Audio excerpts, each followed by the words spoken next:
Welcome to A Tale of Two Scribes. I'm your host, Eric P. Bishop. This is a place where interesting people come to talk about their creative outlets.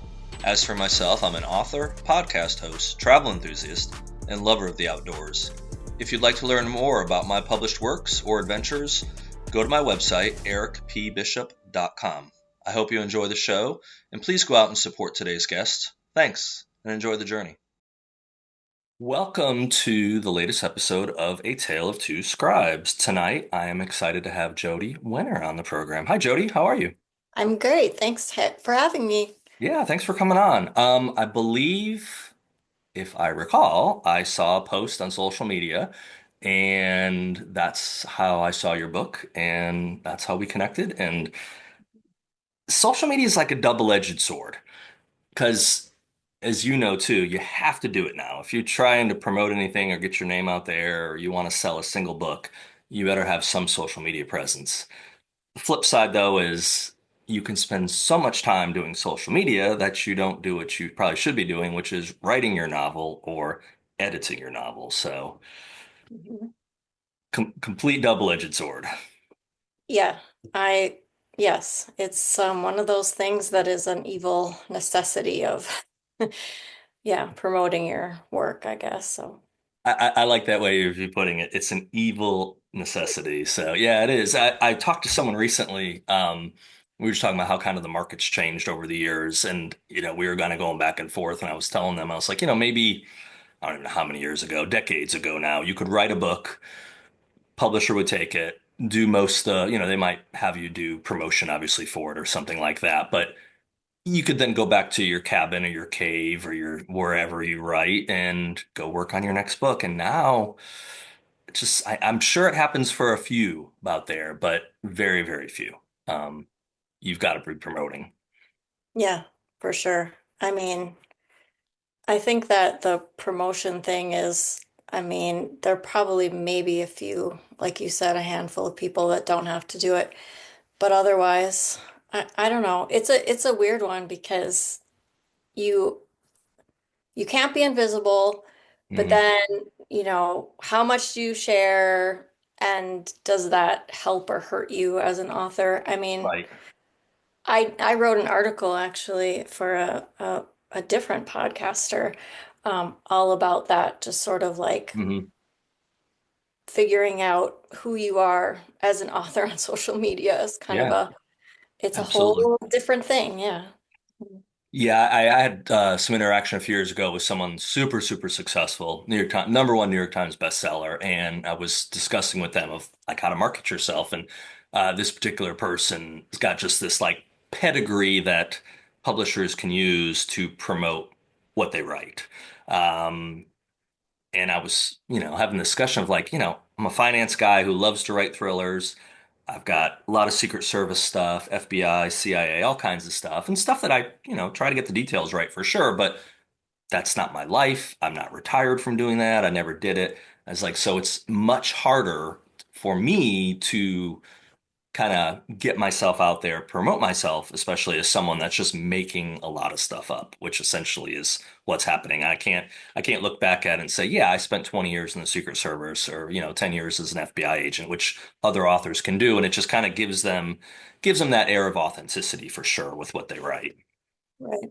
Yeah.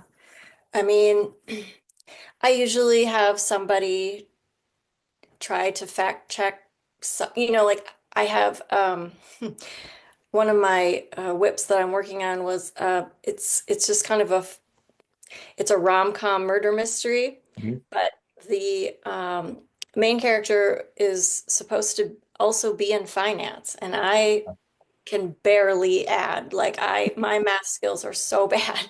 And so um, but through social media, I happen to know someone who I know is a finance guy, and so I Mhm. was like, "Listen, this is probably not going to be your thing, this book," but I was like, "I just really need somebody to tell me if I've got some of those basic things right, because I don't want to screw up the accuracy, even Right. in a rom-com, even in something Yeah. kind of fun."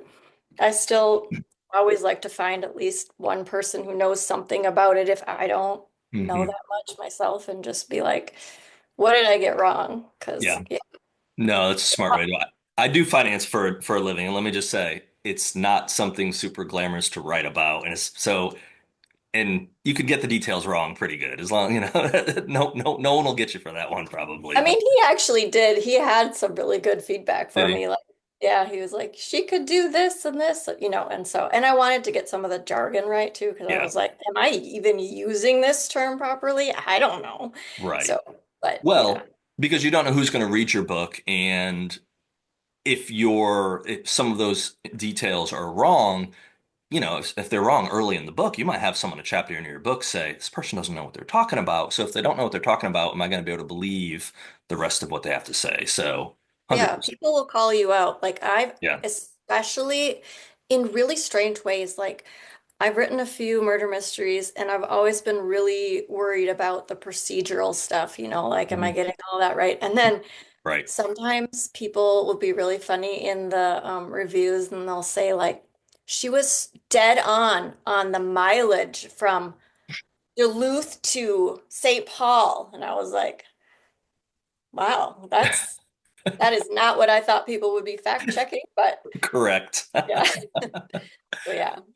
People do find odd things to point out and of course then if you do your research on stuff and you get it right and you get a compliment, that does kind of, I think, kind of give you that validation that the time you spent researching something is important. So I struggle with that a lot with just what I write, mainly only fiction. I've dabbled in some other stuff, but to actually publish stuff has all been fiction. But because it's so much government stuff, murder, and all this other stuff, it's like some of the details, how do you get it right? And when you get a compliment that you did, I had something for one of the books was from one of the readers emailed me and they live in DC and they're like, man, you got that booth in that restaurant exactly right. And what I try to do is go to these places as often as possible and then write about it after so I can get the details right. But sometimes you can't. And if you want to put something that's a historic restaurant or place, man, any images you can get or anything you can videos or whatever that you can actually then kind of visualize your character in that spot.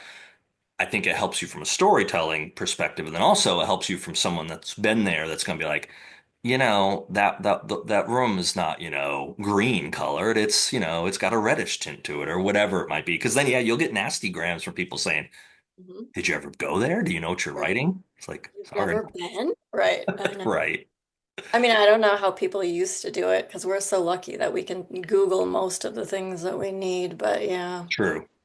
I think people probably either visited the places and wrote about it, or they made it up and they made it sound well enough that also back then you didn't have the ability to kind of send someone, unless you hand wrote them a note and somehow got their address. Maybe you Mhm. sent it to their publisher or something. That in a way it was probably an easier as a writer because you didn't have that. Yeah, that immediate feedback of Yeah, like, yeah, that's true, I suppose. that Yeah. ability for people to kind of go after you or send. I mean, we're both on social media, we have email addresses and all that stuff. I mean. People can get to you fairly quickly, Oh yeah.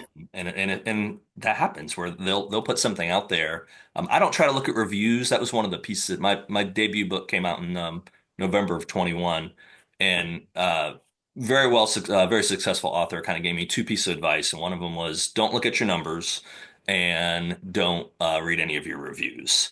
Mhm. Which are two hard things to like totally ignore, especially if you're wanting to make money in this business. And at that time I had a small publisher, so I didn't see the numbers for long periods of time. So when I'd pay my own money for marketing or whatever, I'd have no idea if it was working because I couldn't see the end results. Fast forward to a couple of years later, publisher going out of business, me getting the rights back and putting them out under my own imprint I created. Yeah, I look at sales numbers probably 4 or 5 times a day sometimes if I'm running ads because I need to see if those are hitting. Am I wasting my money or am I like, okay, no, I'm getting a bang for my buck here. Yeah. I mean, it's hard because reviews are definitely like feedback that you don't want in the sense that it's too late to change anything. Correct. So there's that. But I also think, I read them for just like, well, yeah, like did I hit all the notes and are there things I can do better for next time? And sometimes they're helpful that way.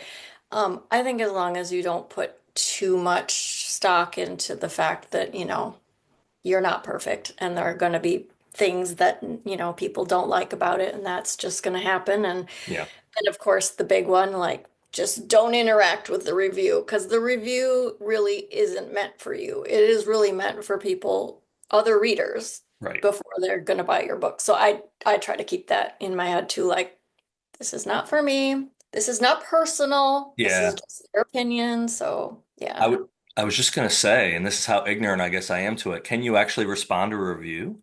Oh, yeah. You can? Well, at least on Goodreads you On can. Goodreads. Oh, okay. Okay, There's gotcha. comment sections. I don't know about Amazon, but yeah. Yeah. I think I you can look maybe I mainly like. look at Amazon when I'm looking at them, and I don't look at them very often. I'll sometimes look and see if I have a one-star review just to read them. I didn't for a while, and then I started reading them. They've been very rare, fortunately, with the four books I have out. But um, just curiosity, like, okay, what did they not like? What did it? Am I really the worst writer in on planet Earth? And I would never respond to those people, but there's a party that would love to almost reply and be like, "Cool, do Yeah, better, do a better job." right. Yeah. And it better Well, be I really mean, good, or I'm going to write a review for you. So, yeah. And you also have to think sometimes you're like, well, I wonder how many books that person has written. yeah, So, yeah. So, but the good ones, obviously, I like to use those too in my ads because yes, they're helpful. So you do have to sort of go, well, some people like the book, so look, right. here's this. So yeah, I don't know. You can't totally avoid them. I don't know. No, no, it's true. I do every Wednesday. I post at least a snippet of one of the reviews. Sometimes when I've done it in the past, I'll focus on one book for several months, like my new release book, and then Mhm. after a couple months, it's kind of ran its cycle. So then I'll just start pulling a review from any of the books and just include that. But like Wednesday is like one of those days, or because it's midweek, I always figure put something out there and try to promote the books as much as possible. So. Yeah, in that regard, I will either go, most of the time it's Amazon, but I will sometimes go to Goodreads and I'll just, take a paragraph of a review and just, and take a couple words of the line or take one full line and use that for promotional purposes. Exactly. For sure. It's the part that you might agree, you might not with this. It's the part that I never, when I started writing 10 years ago, I never entertained the thought of one day I'm going to have to be a marketer. Never crossed my mind and wouldn't have wanted it to cross my mind either. At the time, I wanted to write stories. I didn't want to, you know, do podcasts and do social media and all the other, pay people to do this and that. It never even crossed my mind. And then got into it. I've told this story many times on the podcast. One of the first agent rejections I had, basically like, yeah, a pretty solid start to the book. They didn't read the whole thing, of course, but they got through the first chapter. They're like, I don't see you didn't list your social media presence or your website. And I replied back to them and I was like, yeah, I don't have a website, don't have social media. And they're like, when you have 10, at the time it was Twitter, when you have 10,000 Twitter followers, email me back. I was like, what? Hmm. What? Hmm. I did after, and I did get 10,000, and they still didn't give me the time of day. Yeah. No, I definitely would not be on social media if I didn't have to be, that's for sure. But Yeah, on the other side of that coin, I've definitely, yeah, like I've met tons of great writers. I right. found critique partners and definitely learned a lot about the business. And you probably, I don't know, you probably could find it in other ways, but it's all there for you if you interact with other writers who know more than you, hmm and that is, I guess, the one upshot of it. But I'm sure there are others, but I I don't know what they are. Yeah. I was gonna say, you could go on Facebook and you can see how great everybody's life is. I mean, that's a great reason for social media. Actually, I think people used to. I was on it for years, several years, not years, and then I went off it for a couple of years. Then I came back on it when I started writing because agents were telling me I had to. But it seemed to me Facebook back in maybe 2010, 15 years ago or so, it was more of that where people were much more of here's my life, here's the trips I'm going on, here's what I'm eating and all that. There wasn't much negative in regard of people putting a lot of their like my life's falling apart or this is happening. But there's been a flip, I think, in the last like maybe 5 or 6 years, especially with politics and everything, where now No, man, it's like a dumpster fire when you go on Facebook half the time. And almost like I still go on it, I still post stuff. But most of the time I post, pump and dump, whatever you want to call it. I post and I get out of there. Because I don't want to see all the, political stuff. I don't want to see someone blasting another person for stating what they believe. Because I don't care, first of Right. all. And it's not going to change my opinion. They're not going to change the other person's opinion. It's like I got too much other stuff to do. Yep. Yeah, I actually deleted my Facebook author account because I didn't, yeah, I wasn't seeing any worth from it. And Yeah. I don't know if it got hacked or what happened, but I was starting to get all these weird messages and I was like, I don't want to deal with this one anymore. So I don't know. Yeah, I I got rid think it of, might be so yeah, I'm almost at that point with because I have a personal page which I do personal stuff like my kids or whatever we're doing, but I also put my book stuff on my personal page and then I have a straight up author Facebook right. profile that's only author stuff. And you're right. And I've noticed that I stopped checking direct messages for that account maybe a year ago now. I don't even remember because every time I would go at it a day, every couple days there'd be like 20 new messages. They were all spam ones, or they were all saying, your account's about to get deactivated. You have to click on this link. And I just was like, these are all garbage. Yeah. So, yeah, the, Uh, the power of technology. So, well, hey, before we jump into Don't Be Boring, which I think is a super great title for an instructional book on how not to be boring, how'd you get into this wild world of writing? Because you're not just doing, nonfiction. You actually have a lot of background with fiction. So what got you into this world? yeah, I started fiction writing first. And well, I mean, not necessarily. I was writing my high school newspaper, and I actually went to school. I thought I was going to do journalism, Hmm. and then I was like, oh, I don't know about journalism. But anyway, so I met a friend through my mom's group when I was stay-at-home mom when I first had my daughter, and then she was a romance author, Hmm. and she was traditionally published, and she just said, I go to the coffee shop when the kids go to school in the morning just for the first half of the day, and I spend like 3 hours writing. And she's like, Yeah. you should come. And I was like, maybe I will. So that kind of pushed me to, and it was really funny because there was a group of men that met. They were retired every day, and they would sit at the table next to us, and they would have their coffee and they would chit chat. And half the time, she and I would eavesdrop on them because their conversations were just so funny, and we got to know them. And Yeah. anyway, one of them was a retired police officer, and Okay. so I was writing this procedural at the time, and so I asked him if he would read it and give me background, give me the feedback and Yeah. make it accurate. And so he thought that was fun. So Hmm. that was pretty cool. Otherwise, I don't know if I would have really nailed some of those details because I didn't Right. totally know what I was doing yet. But so that was my first adult novel that I wrote. And anyway, in the time my friend had also transitioned from her trad published books, she was starting to self-publish. Okay. And so she was very knowledgeable already. And Hmm. this was really early on.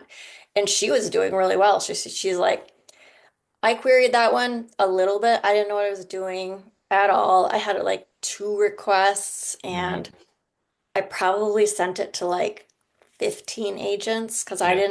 I didn't even know what the number was at the time. I was just like, anyway, I didn't push it too hard, but she was like, you should just self-publish it. And I was like, yeah, sure. I'm a very impatient person and I Hmm. love to have the control. So I was like, okay. Right.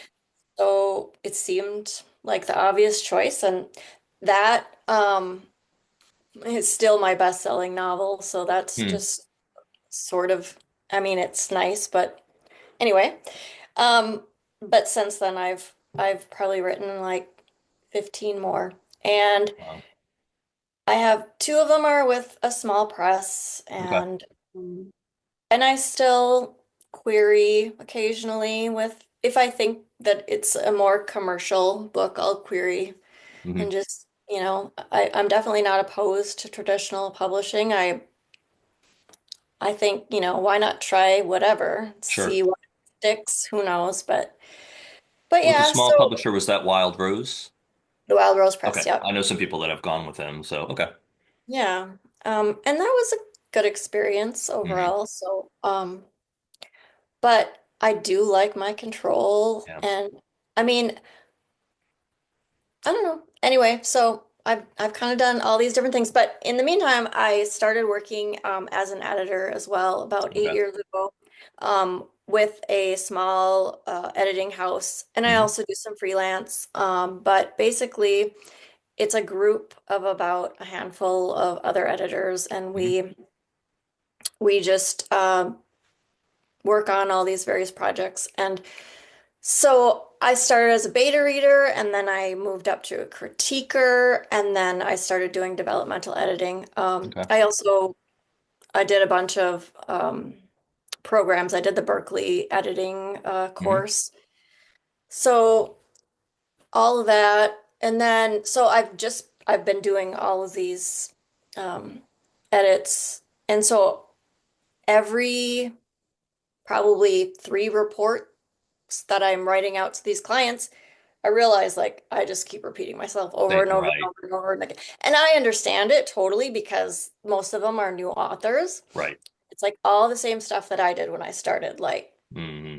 head hopping and, um, different things that you don't even realize you're doing, changing tenses and mid-sentence and various things like that. And so I thought, you know what? I've not really ever done a nonfiction book, but I thought, well, Hmm.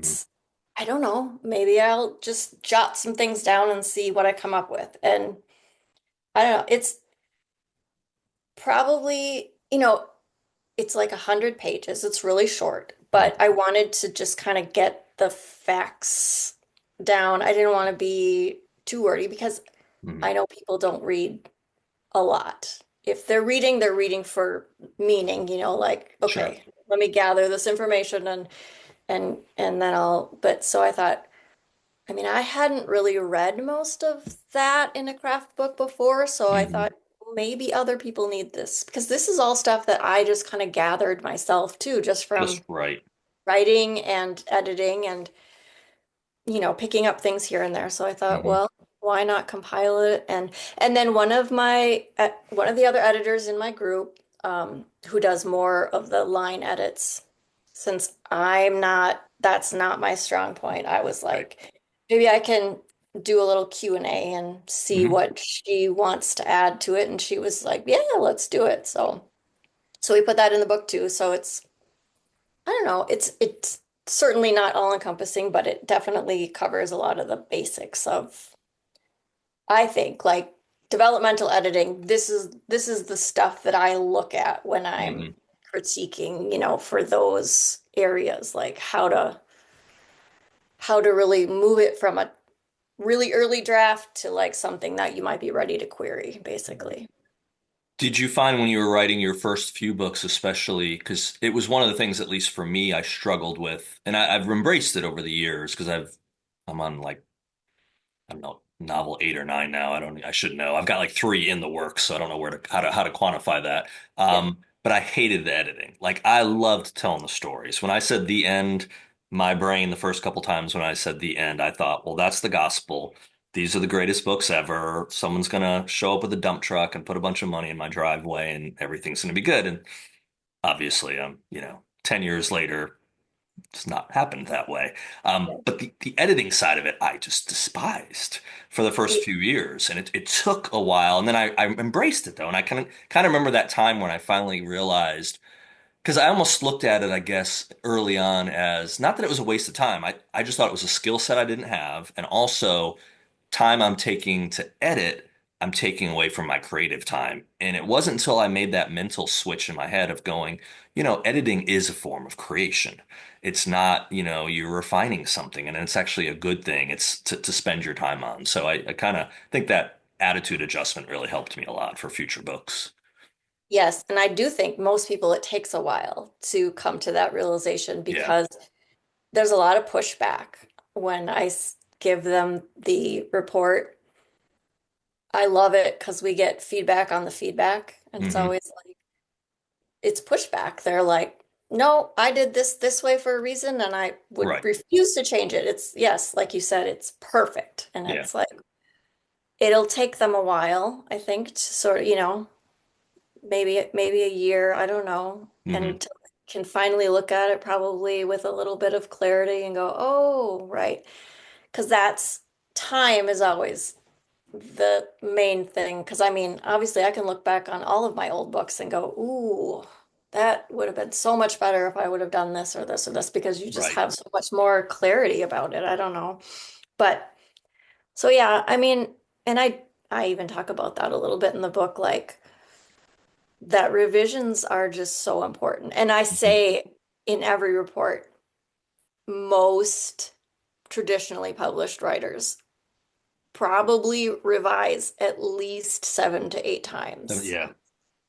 And so you're not gonna be any exception to that rule. Right. So, Yeah, no, there's very few exceptions to every rule. So yeah, so when I got so I've had the same editor now for a third book or fourth. This will be my, I'm about to give him a book in a month. So I'm in that editing trench right now of going back and tearing up. And man, I thought I liked this line when I wrote it 4 months ago. And actually the next one I'm coming out, I actually wrote 2 books prior to what's already even come out. So I wrote it some of it years ago. So I was a different writer when I was writing some of it. So I'll be going through and I'll be like, man, when I wrote this line 4 years ago, I thought this was so great. And I'm like, I just mentioned something like this 2 paragraphs before. So which gives me a little bit of joy that it's like, okay, I'm actually getting a little better at this as time goes on. So at least by the time my editor gets it, it won't be as horrible as it could be if I didn't go through it.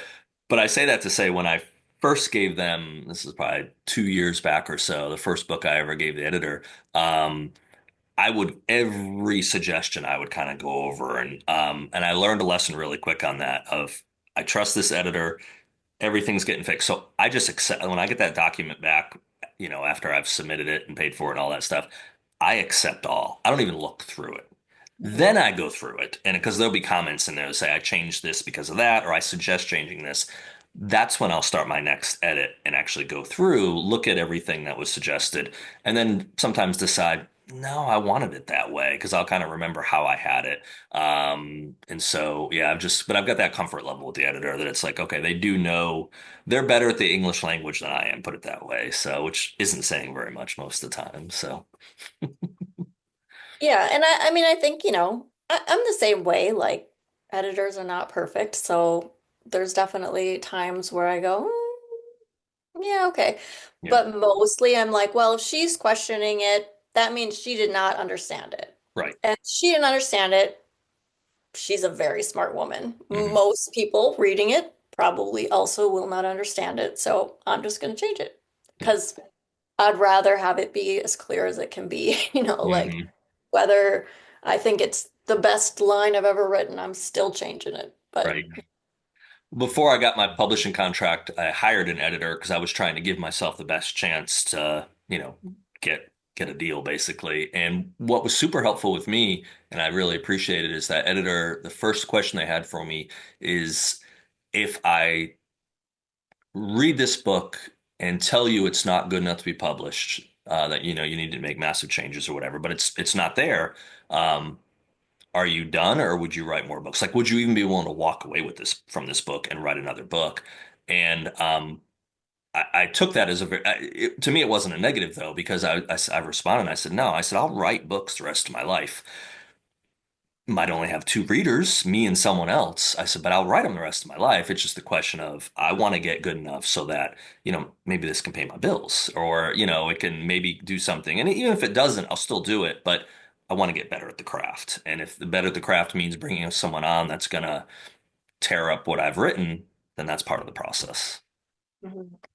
Yeah, and I think editors are, at least if you find a good editor, they're trying to be encouraging. Hmm. At the same time, trying to sort of lightly say, it's definitely, there's always room for improvement, I think. And so that's a fine line because I always feel like I'm trying to be really encouraging with my notes because I know it's really hard and you don't always know what the personality of the other person is because sometimes, Right.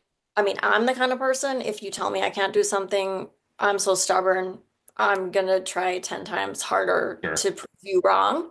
Yeah. But I think other people are maybe less stubborn and would fold.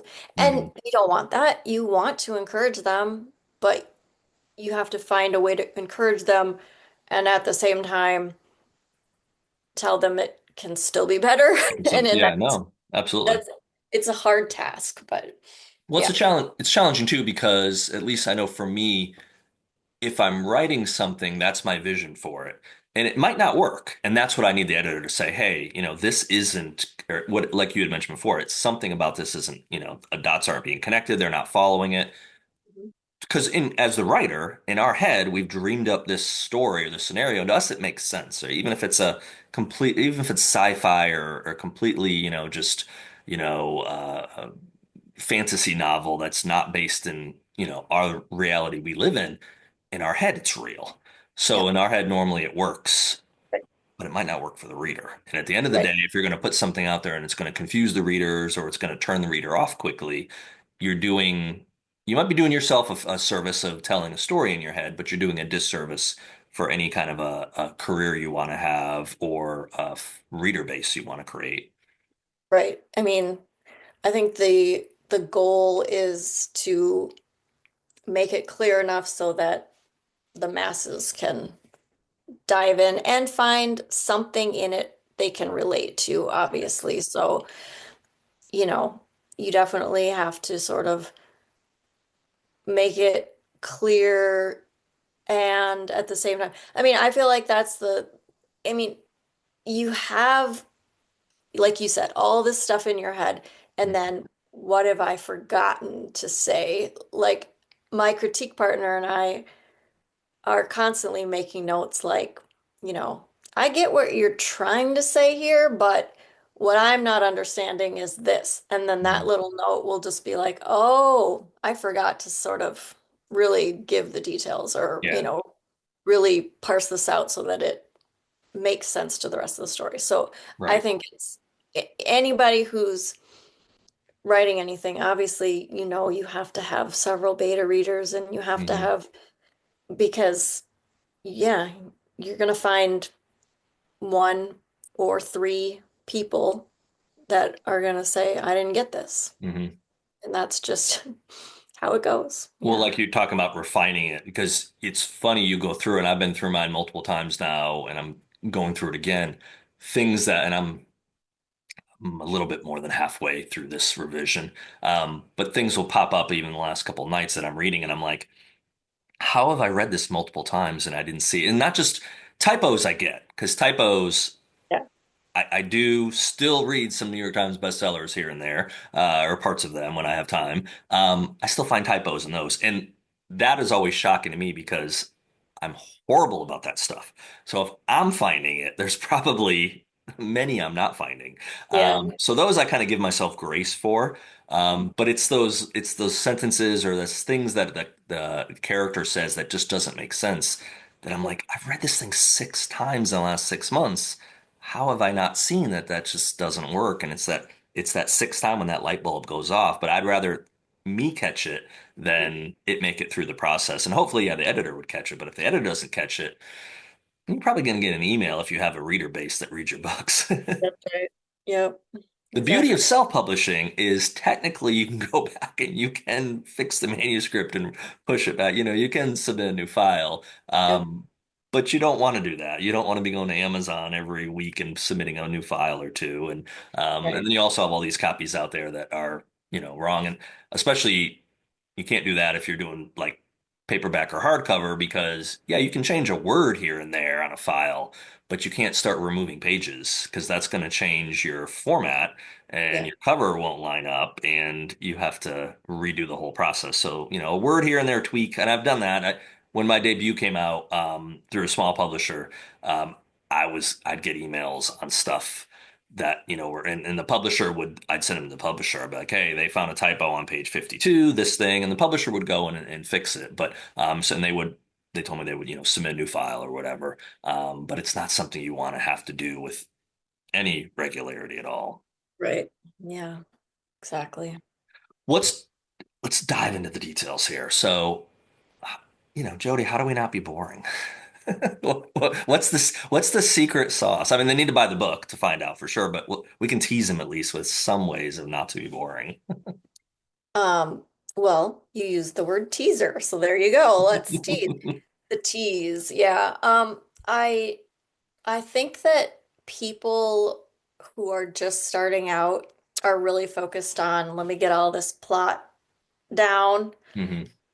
And I get that because that is a huge accomplishment. You go from, maybe only writing like a 10-page paper in college or something, and then the idea of, 80,000 whatever words. Yeah.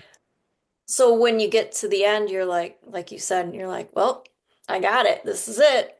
I mean, and I remember thinking that the first thing I wrote was it was like a middle grade mystery. Mm. And I thought, I've never written this many words. This is crazy. And it's a Right. plot that makes some sense. So yeah. And then I had a friend who had a master's in English read it. And we went to coffee and he looked at me and he was like, I just thought that you were smarter than this. Wow. And I was Well, like, he didn't tease you. He was direct. no, no. But I was so focused on the plot. Yeah. Do you know what I mean? That I thought it didn't matter. Right. I feel like style comes later for Yep. writers and that makes perfect sense because once you've figured out you can tell a story, Hmm. then the next level is how do I tell a story in a way that makes the reader interested, Right. wanting to turn the pages? And that is where the tease comes in, right? Because you have to leave some things, keep your cards in your hand. What's the Hmm. analogy? I don't know. A poker term, something. Um, Yeah, you don't want to well, you don't want to show your hand, don't show your hand. That's Yeah. it. Yes. Um, so so I think that a lot of writers, when they're first starting, they really haven't pulled anything back. They're just Hmm. putting all the guts out there and just so I get that. Yeah. So that's one of the things I sort of talk about. How do you tease?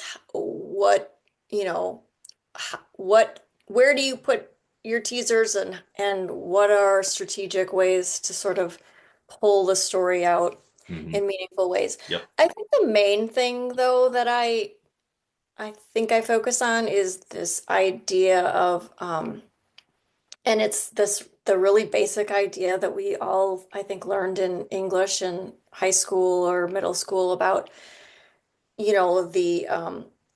the plot structure, the Hmm. plot diagram, the arc of the story. Right.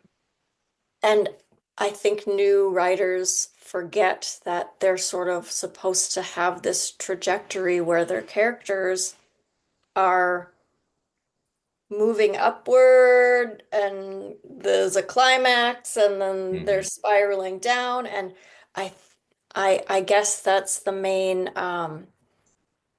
piece that I'm always talking about in my report Hmm. about, you know, we have this inciting incident and then we're supposed to move up the arc of the story Hmm. and keep things kind of gradually the tension needs to Yeah, building it. rise. Yeah. And I feel like most of the time it's going like this in the early stories that I'm getting, where it's Okay. like there's a problem and then it's solved. There's one more problem here and then they solve that one and then there's this other thing. You know what I mean? It's just Yeah. kind of oh. And so there's not the arc. And I guess that's the piece that usually they'll come back with their feedback and go, "Oh, Mm. that makes sense. Yeah. I guess I wasn't thinking about that." Right.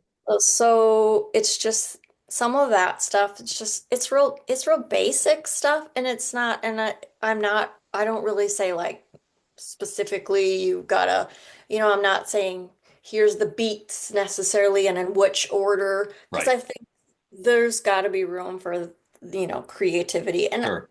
And I don't think you have to follow it all to a T. I think it's great if you want to break the rules, Yeah. go ahead and break the rules, but you still have to present a story that the readers want to engage with or Hmm. can relate to, and that they know sort of where they're going. That's why the arc I feel like works really well, is because you can feel it, as a reader, where you're Right. like, okay, we're having all these problems, but we Hmm. kind of know, we see a glimmer of where it's moving. But if you're solving each problem, then there's no real pull. There's no real that tease, for the Hmm. reader. So I think that's one of the main things I talk about in the book. Well, I think when I was reading through, you gave me a copy of the book, and when I was kind of going through it before, one of the things that you pointed out that I think is good for people to remember, especially if they're just getting started doing this, and I think you've got the stat in there that's like, less than 2% of people that want to write a book actually write a book. So for anyone that gets to that point where, hey, I'm going to write a book, and even if they create a lousy draft of something, you really have done something that very few people in the world will ever do. Now, I know there's still millions of writers out there, but there's billions of people. I was talking to my kids this weekend about something, and we were trying to talk about the difference between a million and a billion. And I think the number that they say is a million seconds is like 17 days. It's less than 20 days. A million seconds is less than 20 days. A billion seconds is like 32 years. So, you can kind of see the difference between, going in on something and having just, the million versus a billion. Well, so if you've written a book, you're probably one of millions versus there's billions of people. And that doesn't even include all the people that existed before we exist that never would have thought. So, congratulations, you did Right. something amazing. But then the real work starts because, okay, what are you going to do with this thing? Are you going to hire an editor? Are you going to read a book and refine what you did? So, your work has just begun. The question is do you want to um, put in the hard work at that point? And not to say the first draft's not hard work, but I think speaking for myself, the first draft is kind of the fun part Mhm. because you just get to get these thoughts out of your head. You get to tell this story. Um, but your beta readers might tell you it doesn't make sense or something. And that's when the problems kind of, the cream goes to the top and the problems will rise to the top after you get that first draft in. Yeah, I have a cousin who I've been told by multiple people in my family wrote a book on his phone while he was working a security job. And I'm like, and they're like, it's really, really good. But it's all one long thing, document. Like he Like on doesn't, his notes on his iPhone or something. yeah, like he doesn't have it, Wow. parted out in paragraphs. And I don't know even about, what kind of punctuation he's got going on. Probably not much. Probably not much. And I was like, let me have it. And they were like, Yeah. no, you know what? He doesn't want anyone to see it. Yeah. And I was like, well, I get that, but Hmm. if it's a book, people need to see it. So Yeah. I don't know. So anyway, so I've been getting questions for like 5 years from various family members about, different things, and I'm like, I don't think it's ever coming out, but I Yeah. would love to help him, but he doesn't want my help, I guess. So Yeah. Well, and they have to want it. You have to, and there is something to be said for writing something because you have a story in you, but you don't want to share it. You do it just for yourself. And I say that to people all the time. Like going back to what we talked about before with reviews and looking at reviews or looking at, comments people make on Amazon or Goodreads. I look at them and I don't look at them. At the end of the day, if someone has something negative to say about the book, um, I don't really take it that personal. And also, I don't really care because I didn't write the book for that person. I wrote the book for this person right here. That I'm my biggest cheerleader and my biggest critic, trust me. And I don't think I write anything anywhere near perfection, never will ever get to a point where it's near perfection. But I think I'm getting good enough now where I can kind of tell these stories and I write them for me. If other people enjoy them, that's gravy. But if lots of people don't enjoy them and I really do think I wrote a good story, well then that's really what I was trying to do. Was I had a story that was in my head that I wanted to get out and I accomplished it. And if I can get it published and if I can get people to buy it, it kind of more I get things maybe reinforces to me that hey, other people have embraced that story, but to start it off with, I want to like that story. Because if I don't like that story, then yeah, I'm going to kill it right there. I'm not going to give it to beta readers or anyone else to read. And I always do that. When I finish that first draft, I spend about one evening enjoying it. I normally sit on my back deck and have a cigar, and then I just start on page one and start going through it. And if I'm happy with it after the first read through, that's when I'll start pulling. And I have a couple like early readers that aren't even really beta readers, but they're people that I can trust their judgment and like, hey, what do you think? Am I on the right page with this? And they'll start giving me kind of the critique I need to start going back and then fixing it again. So. Hmm. Yeah, I mean, yeah, I don't know. I think that I I don't even really think too much about the reader in the sense that I like the process of writing. Mhm. For me, it's just interesting. And I'm not a plotter, so I'm always like, well, let's see what's going to happen next. This should be Right. interesting. And so I'm almost writing it to see, I wonder how it'll end. Yeah. You know, What is this person inside me going to make up? I need to figure yeah, this out. sometimes I have no idea. Yeah. So I don't know. I think it's just a fun and interesting process. And Yeah. so, mhm. Well, you're going to do something with your life. And I think especially now, I mean, I was born in 76. I'm pushing close to 50 now. We definitely had to, my kids sometimes are like, Dad, you're so old, teenagers. And I'm like, yeah, but it doesn't really seem like it was that long ago, then the 80s didn't seem like, they're 40 years ago now, but it doesn't seem like it was 40 years ago. But in some ways, though, it was simpler because, we didn't have these lovely devices here to kind of absorb our times and like, had my kids this weekend, and we were out for a hike, and we were talking about some family members and the younger kids. They call them the tablet kids because they're just on their tablets, and that's like kind of their existence in a way. They're on these tablets. It's like we didn't have any of that, so we didn't have the distractions we have, and so as I'm getting older, it's like. Yeah, I like to watch a Netflix series or a Prime series every now and then, but I want to tell a story. And the only way to, and I've said this on the podcast many times, the only way I even got my first novel done was I stopped watching television for a while. And I'd watch something as kind of like not even like a Sabbath day of rest, but it would be like kind of on a Sunday night or a Saturday night, whatever night was my night off writing for that week. I would write something kind of just clear my head and have some entertainment. But the rest of the nights after my wife and my kids were asleep, that was my writing time because I had a full-time job and still do.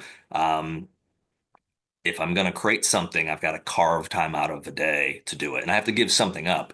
To me, giving up television is the easiest thing to give up. And like I don't have to give up hiking and all that because actually for me, that's when I actually get a lot of like you're talking with the cousin with the notes. So on my phone, I think I've got like 200 and something notes. And the thing that makes me feel somewhat comfortable is it's backed up through the iCloud. Unless the EMP goes off and destroys that as well. But hopefully all that will stay intact. So I'll just make notes. So I'll be out on hikes and a lot of times I'll hike by myself and I'll be up on these mountains or in these trails and I got an idea. Grab the phone, make a little voice note. Hopefully when I read it back a week or a month later or whatever, because I break it down by books or by ideas, hopefully it'll make sense, that it picked up my tone correctly and stuff. But so the technology for that comes in super handy, but it also I can find that time out in nature helps me create. It's not doesn't take away from the creative time, at least for me. So Yeah. I walk my dog probably every day as mhm. long as the weather is decent and same. I just sort of thinking things Yeah. and in my head and yeah, I think you know, I mean, I put my notes in a notebook, but my handwriting is so bad that it's You like, haven't seen my handwriting yet, but okay.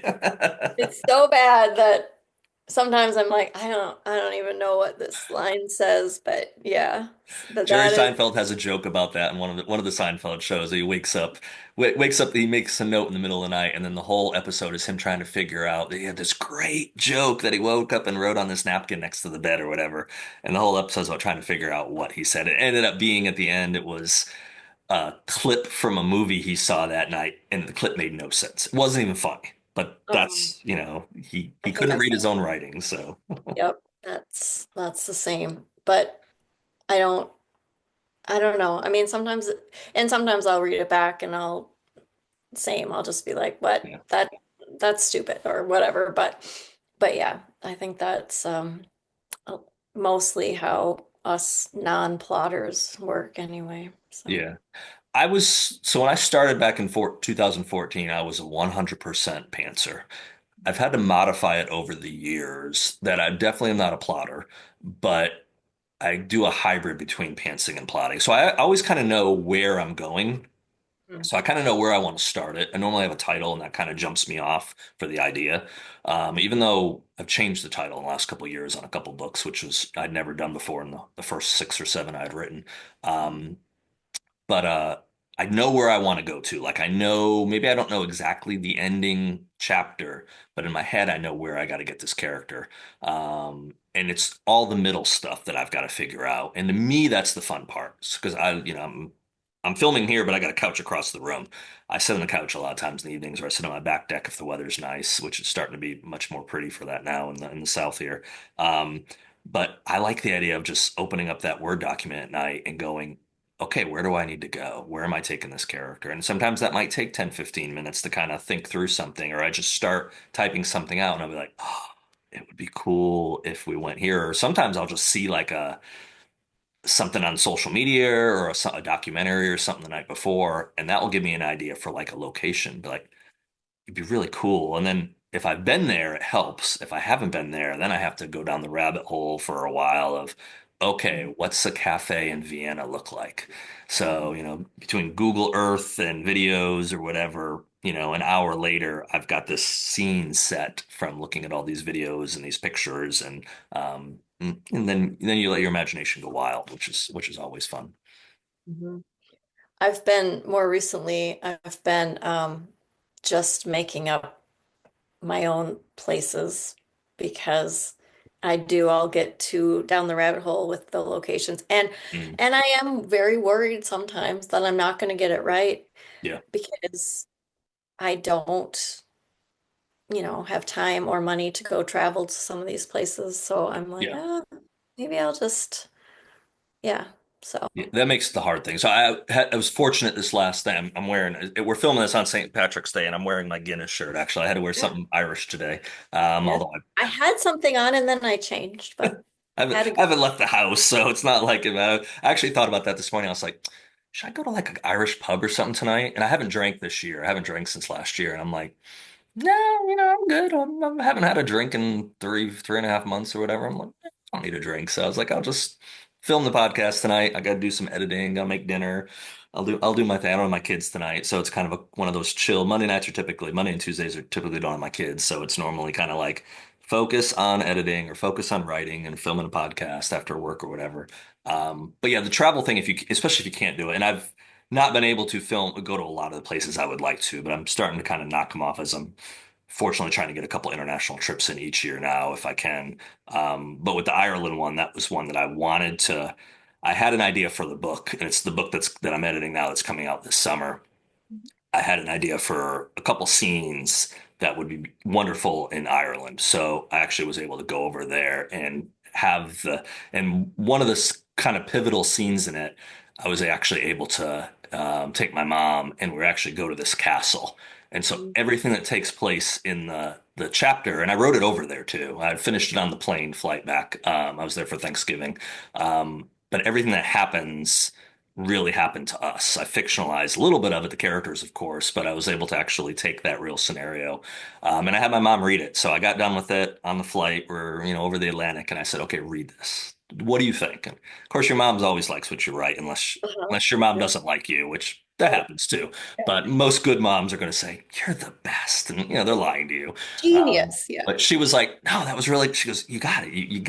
You nailed what we did too. You got the details. I was like, well, thank you. I'm able to do this. That's great. Yeah, but it, Um, it was fun. well, I was, we were supposed to go to Ireland. My daughter played actually in an Irish ensemble, Okay. all through middle school and high school. Um, and they had gone a few years prior, and I don't remember why, but we didn't go that year. And anyway, the year they were going to go back, we were all on board to go. We went to the meeting, the information session, where all the parents and the director of the ensemble and everything was to meet about the trip. Hmm. And we were also discussing about this was the very beginnings of the pandemic, Of COVID. Okay. Gotcha. COVID. And so it was literally like the beginning of March or whatever. We were supposed to go that Wow. summer. Yeah. And so it all fell apart. And And Ireland really locked down. Like they were one of the strictest countries in the world for it. I yeah. talked to people when I was over there. That was one of the things I kind of brought up. I was fortunate where just with the novels I've had out, I've got to meet people that live in Ireland, Scotland, England, and I've actually able to meet them this last trip, several of them in person, kind of hang out with them, which was really a blessing. But that was one of the questions I had for them. I was like, so how weird was it during this thing? And they flat out opened to me because I lived in the South where we didn't, it was weird, yes, for periods, but we didn't have kind of the restrictions that were as strict, even in the United States, compared to some spots. But then you get overseas on some of those, and we were really strict as a nation with people coming in here. So even kind of like a year into the pandemic, we could go fly. I went about a year and a half into the pandemic. I flew to the UK. No questions, no nothing. Saw a lot of masks and stuff like that, but there was nothing like that. At that same time, the people from the UK could not just fly into the United States. They had to actually go through a rigmarole to get back in the United States at that time. So, because when I was coming back in, that was one of the questions they had for us on the little online thing we had to do is, if you're a US resident, click, you're fine. You can just go back through passport control. But if you're not, you actually had other things you had to answer and stuff, and have you had a temperature or have any symptoms and all that stuff. We didn't have to go through that for the U.S. Citizens, so it Yeah. was an interesting time in humanity. We'll, Right. we'll put it that way. So Yeah. So so I don't know. So maybe we'll see. Maybe I'll get there eventually. Still here. We'll see. you'll get there. You'll get there. Yeah. The glass is half full, not half empty. You gotta, so even if you gotta convince yourself of that, sometimes you got Yeah. that. Well, you never know that positivity. And that's what I try to tell people too, especially that are trying to get into this. Is it's so like everything in the publishing world, whether it's the industry or whether it's yourself or family, friends, in a way not everything. Everything's a bad word to use, but there's a lot of things that are going to try to keep you from moving forward, which is life. Life is going to throw a lot of stuff at you. Um, but what I try to tell authors is you don't know what tomorrow will bring. So if you're dead set where you don't want to self-publish, which I fully was on that mindset for many years of my life as well, but if you want an agent, you want a traditional publisher, you want Penguin or you want Simon and Schuster, whatever, okay, go for it. Because you don't know that maybe it's the 51st agent you query Mhm. might love your book, and they might have an editor at Simon and Schuster that they're on good terms with, and they can get it over, and your dreams might come true. Yeah. Um, just be ready for them not to come true, though. So make sure that's not what everything is contingent on for your happiness, because if so, probably not going to be very happy. It's going to be a rough journey. Going to be a Yeah. rough journey, yeah. I think Especially that's it. as time has gone on, it's gotten harder and harder and harder to get your foot in the door. Oh, yeah. I think being flexible and having patience, Yeah. those are key for traditional publishing. Right. Yeah, because it's yeah, and time. I don't know. I'm not really great at patience, but Hmm. I mean, it's good to sort of have to put yourself out there and go, okay, well, if I want to try this, I'll just have to wait Hmm. and see what happens. Yeah. And yeah, but, but yeah, otherwise, I think like right now I have three manuscripts sort of stacked up because I'm just kind of going through the process with some Hmm. of them. Like you said, I think you Yeah. also, yeah, that's just what I guess ends up happening. Right. It's better than not having anything written, I guess. So, Correct. Yeah, absolutely. Well, again, you don't know what the next day will bring, but I know for people, and especially if you can get in the pipeline. So if you kind of get first through that first hurdle and things are doing well, you can probably have a book come out each year. But to get to that first step, like I was talking to someone about that not that long ago. I was just like, if you submitted to an agent today, it's going to be months. There's no way it's not months, but maybe not. Maybe it goes quick. Maybe that agent is like, "Yes, this is gold." Reads it over the weekend, wants to sign you within a week or two. It does happen. It's rare. It's Powerball, probably rare, but it happens. So, okay, you're one of those people. And that agent is able to get it over to, an editor at a big house and they love it. Even if all that happens, that book's not coming out for minimum 18 months, probably. right. Maybe even I know someone the other day that they announced it was their debut book I saw online, and they were like, "Hey, my debut book's coming out," and it was like April of 2027, and I was like, "That's 2 years away. I could be done with four more books by 2027, and not four more like crappy books I wrote over the course of a stretched and I could spend 6 months in the evenings working on a book and refine it and have it pretty good.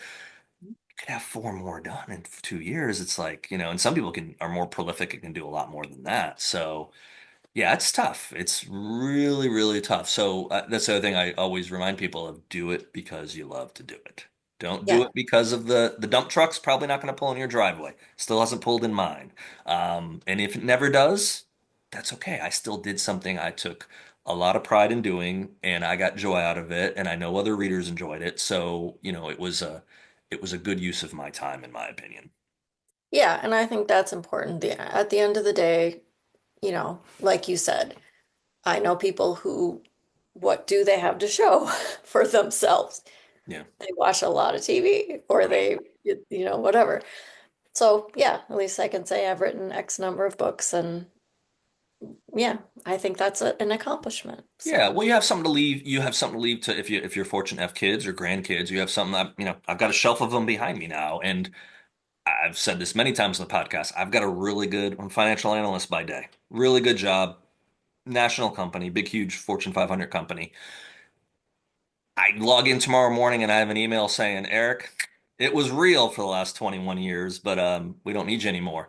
There is nothing I will have with me that shows that job going forward. Obviously that job provided for me and my family for 21 years, right. but that day is my that whatever day is my last day. I don't have reams of charts and bonus things and budgets and all the other stuff I've worked on, 40 Right. plus hours a week. All that's gone, however that's away. Mhm. My books will be there, and again, unless there's fire or whatever, but they're on Amazon, they're on Barnes and Noble and all the other places. So knowing that you'll have something to leave behind, to me that was a big deal. For other people they might not, could care less because you're gone, whatever. But I Right. think having that thing, it's kind of like people. I have some friends that build for a living, and we've had this discussion. I'm like, not upset I went into finance for a career, but you don't have much tangible proof of what you did for a living versus Right. you might have built this housing complex or this office building or this bridge or whatever it might be. You have something that you can drive by. Of course, the United States, we also kind of tear everything down after 20 or 50 years and redo it. But Right. maybe you'll build a stone bridge and it'll be around for a couple centuries. So Right. Yeah. I know. And it is fun. Like, I don't know if your kids are old enough to have read your books, but I think that's really fun too. My daughter is now old enough to she's read most of them and sometimes now I'm using her as a beta reader and nice. she's annoying because she's actually very good She's and good at it. yeah. And You've she taught her well. I know, right? And she'll find things and I'm like, "Oh yeah, okay."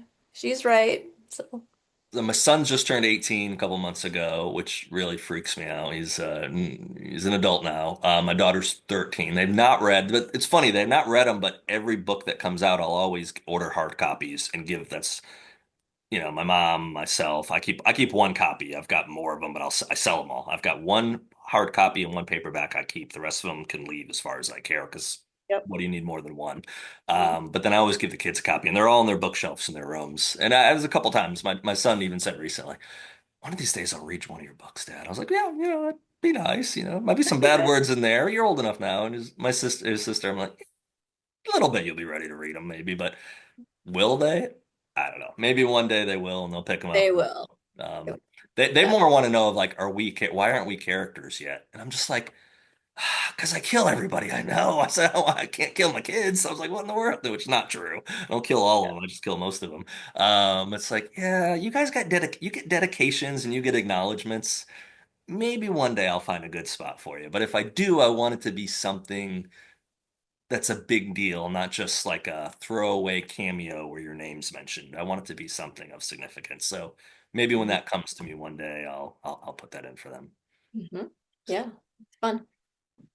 Well, hey, before we tell everyone where they can get a copy of Don't Be Boring or any of the other books, I always typically, not always, but I typically end these interviews the same way. I think you'd agree with me, life is like a book. We've got a first page, we have a last page. It's a blessing that we don't know how many pages are in between. But, Jody, as a writer, fiction and nonfiction, you get to write your last page. What do you want that last page to say? Oh no. Softball. Jody, just like tee it up for you. Come on. And there's no wrong answer in this question, by the way. I just it's always interesting. This reminds me of this question I had on this other podcast about a penguin walks into a bar. Have you heard this? I don't. That could be your last page. Well, a penguin will walk into a bar and there'll be a priest there and Marilyn Monroe or what? No. And I can't, and that's the this would be it because I can't remember what the actual like punchline was supposed to be or what. And that's totally me. My husband will say, I'll tell him a joke and then I'll be like, oh, and I don't remember the Don't punchline. remember And how it's it like ends. that makes perfect sense. Yeah. So it'd probably be something like the whole setup and then there's just a blank at the end, the blank page because I forgot the punchline. That's the end. The end. There's nothing wrong with Yeah. that. Mhm. I have had like very succinct two-word answers to this, and I've had people tell full stories. Sitting there looking at on the rocking chair, watching their grandkids, and then just keeling over on the chair, and they're out, which I think would be a little traumatic for the grandkids. Like, Grandpa just keeled over on the rocking chair. Maybe the grandkids are like, "Oh, thank goodness, Grandpa finally, finally kicked the bucket. We can now get our inheritance." So. No, I always think like these are like I feel like this is going into some sort of school situation where I'm taking a quiz, but I didn't get any of the lead up to it, and I have no idea what the questions are going to be. And I was one of those kids who had to study a lot, so it makes me very nervous to have to like answer things without knowing.